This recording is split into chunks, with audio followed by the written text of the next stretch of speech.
O kaip sveikai tada išspręsti tą finansinę kontrolę, kad tai nebūtų viena iš toksiškų santykių priežasčių? Aš tai galvoju, iš vis tai nėra, neturi būti finansinės kontrolės. Yra susitarimas, yra bendras biudžetas ir mes tiesiog tada pasiskirstam kaip kas. Dauguma vis dar neturi, vadinkim, tokio bendro biudžeto. Tai aš moku už tą, jis moka už tą, kiek mes bendrai pinigų turim.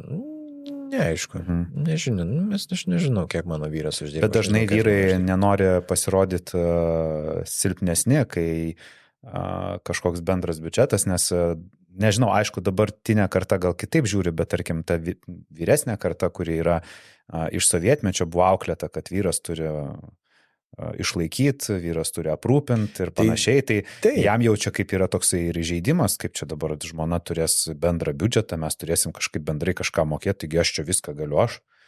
Tai viskas tvarkoja, tai tada atsiranda, Arno pasiūlymas vis laik yra toksai, kur turėti bendrą sąskaitą, kur abudu žmonės tiek, kiek jie uždirba, jie suneša į bendrą puodą ir pasidalina.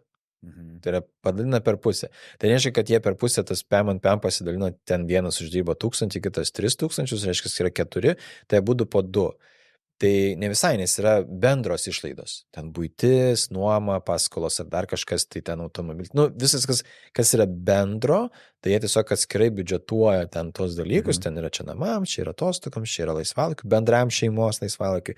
Ir tada yra kažkokia suma, po lygiai iš dalies, kiek jie vienas kitam, kiek patys išsileidžia savo, kuri nekvestionuojama.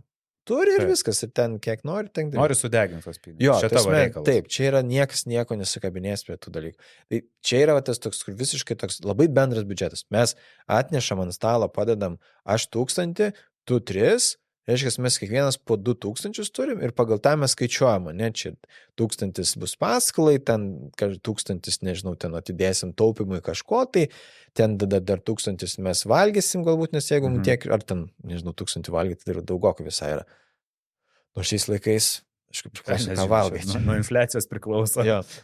Bet kažkokia suma ir tada lieka kažkiek, tai mums abiems mes tą sumą dalinam per pusę ir tada yra mums tiesiog... Skamba labai sveikai, nes tada išsprendžia labai daug problemų. Tai ir tada mes esam lygus. Mes nėra tada problemos. Ir čia yra tada vėlgi tas toks... Čia turbūt bus stereotipiškai dažniausiai vyram problema, nes tipo jie tada nebejaus galios. Aš uždirbu, čia aš pinigų parnešu namo, tai tu dabar daryk visą kitą. Ir toks tipo, bet mes abudu namuose gyvenam. Tai, kad tu daugiau uždirbi, tai čia aš uždirbu mažiau, bet darbe praleidžiu tiek pat laiko. Tai nereiškia, kad tu esi aukščiau už mane. Ir čia yra tas dalykas, kur labai sunku pereiti tą tokį. Aš noriu aukščiau būti, nes tipo, aš daugiau uždirbu, tai čia man daugiau teisų turi būti. Aha, tai teisės vertinamas pagal pinigus. Ir čia ne faina šitas labai. O jeigu pakreipsim kitą pusę, moteris, kurios dabar viską pačios gali. Taip. Ir jos sako, tai ką man tas vyras, jeigu aš jau pati uždirbu, pati save aprūpinu, jau... Tai gerai, tai gal jums nereikia vyro. Gama problema. Bet jos vis po to sako, kad nėra normalių vyrų. Ir negali susirasti, kaip ir reikia vyro, bet nėra normalių vyrų. Ar tokia moteris uždirbdama, pavyzdžiui, daugiau už vyrą, sutiktų dėtis į bendrą biudžetą? Tai čia priklausys ir nuo jos. Vėlgi, kaip čia yra. Tai abiem pusėm tas galioja. Čia vėl priklauso nuo to, ant kiek jie stereotipiški. Jeigu labai stereotipiški žmonės, tai tada bus taip, tas toks vyro manęs pasiskirstimas. Jeigu moteris pakankamai daug uždirba, jinai ieškos vyro, kuris uždirba už ją dar daugiau. Aha. Tiesiog, kad jinai jaustusi, kad, čia šitoj vietoj pinigai prasideda truputėlį tokioj, kadangi žmonės, kurie turi tą stereotipinį auklėjimą, tai vyrai jaučiasi prašiau, jeigu mažiau uždirba, nes tiesiog jiems tada aš kažkaip, čia netoks, bet ir moteris tada gali pradėti galvoti, kad vyras yra kažkoks netoks, jeigu jis mažiau uždirba. Aha. Ir tada, toj vietoj, taip sąmoningai, nesąmoningai, bet jis kažkur tai ten kažkokiu pamėtyti replikų, kas sukurs irgi nefainu tokią situaciją, nes nejauku tada jau yra. Tai kai jie žmonės yra mažiau stereotipiški, arba jie yra išmokę to, kad mes galim lygiai būti ir kad čia kas kiek uždirba, tai gal nieko tokio, tai viskas okei yra. Tik tai, kad kai kada gali būti, kad, pavyzdžiui, ar vienas ar kitas gali to naudotis. Nu, pavyzdžiui, kad iš tikrųjų jaučiasi, yra šeimų arba ten draugaujančių, kur moteris uždirba ten liūto dalį pajamų visų, o vyras namuose kažką tai veikia. Lygtis dirba, lygtis. Arba dar vis ieško darbo. Aš kažką tai ten savo projekčiukus kažkas daro, kurie taip vis kaip ir nieko neuždirba, ieško savęs ir taip daug metų jau. Ir tada jinai natūraliai sako, bet tai žiūrėk, tai tu buvai namuose. Tai tu galėjai nueiti į parduotuvę ir nupirkti. Tai, nes pinigai vis tiek, ten yra kaip ir bendri, ten nėra taip, kad tu užspaudus neduoda jam tų pinigų. Bet jisai, tai aš čia dirbau ir ieškojau savęs. Bet čia yra ta sudėtinga tada problema.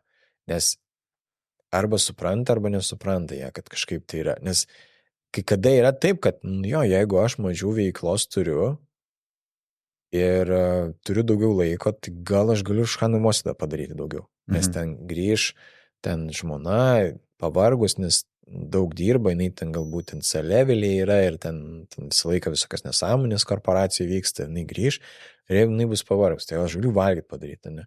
Arba jinai gali padaryti vieną kartą, aš galiu padaryti kitą kartą. Toksai, kur pasiskirstimas kažkoks darbų. Aš dabar galvoju, žinai, aš girdėjęs, man atrodo, Radzevičius per kažkada savo interviu yra pasakojęs, kad jisai, kai gamina, sako, nieks į virtuvę neina, bet žmona žino, kad aš netvarkau virtuvės, nes sako, aš nemoku. Ir kai aš gaminu, jinai neužeina, tai visi valgo mano pagamintą maistą, bet mane išvaro ir tada jinai sutvarko virtuvę. Tai, man atrodo, tas darbų pasiskirstimas gal yra ganėtinai sveika, ne? Jeigu mes žinome, kas už ką atsakingas, tada tokia atsiranda lygybė ir mažiau pykčių dėl dalykų, kur kažko tai kažkas nepadarė. Taip. Nes mes viduj mintise lyg ir tikimės, kad tai turėtų būti padaryta, bet to neištransliuojam garsiai. Ne, tai va čia yra problema, kur mes kažko tikimės. Čia, kur mes kažko tikimės, tai čia yra fantazavimas kažkoks, nes ką reiškia aš tikiuosi. Jeigu aš nepasakiau, tai taip nebus padaryta. Ir netgi gali būti, net jeigu aš pasakysiu, tai nebūtinai bus padaryta, nes kitas žmogus sakys, o kodėl aš turėčiau tą daryti? Tu čia gaminai valgyti, tu čia prisikiaulini, tai tu išsivalyk čia. Bet kai yra sutarimas šeimoje, tai esmė, kad tokiai vienas gamina valgyti, kitas tada tvarko. Kaip pavyzdys toksai gali būti. Ir jiem yra toks, ir tinka. Tinka, nes tuo metu, kai vyras gamino, ten tada gal, laisvė gali ten savo, Radzevičienė, gali savo kažką tai veikti, ten dirbti, dar kažką, po to tiesiog sutvarko, nes jie greičiau bus sutvarkyti. Pagal save, pagal savo tvarką. Negu kad kol jisai gamino, nes jis ten gamins ilgai, ten kol viską padarys, o ten viskas susitvarkė ir bus viskas paprasčiau. Tai čia yra vėlgi pasidalinimas vienoks ar kitoks. Ta prasme, svarbu, kad abiems tiktų. Gali būti taip, kad vienas nori plauti tualetus, kitas nenori plauti tualetų. Bet mes keičiamės. Vieną savaitę vienas plauna, kitas kitą. Ir to savaitę, kai ateina man, kiekvieną, kodėl aš turiu kankintis tada? Jeigu kitam nėra tokios kančios.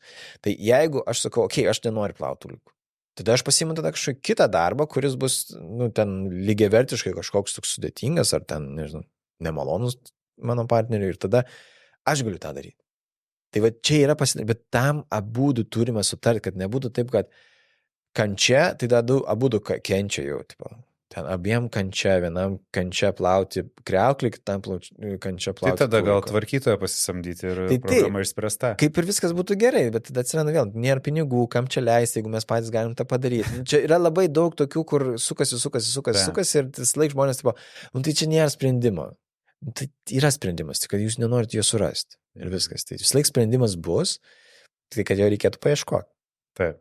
Bendrauti. Smagu, kad pažiūrėjote šį trumpą klipą iki pat pabaigos. Todėl kviečiu visus pažiūrėti pilną epizodą štai čia arba ieškokite nuorodos aprašyme.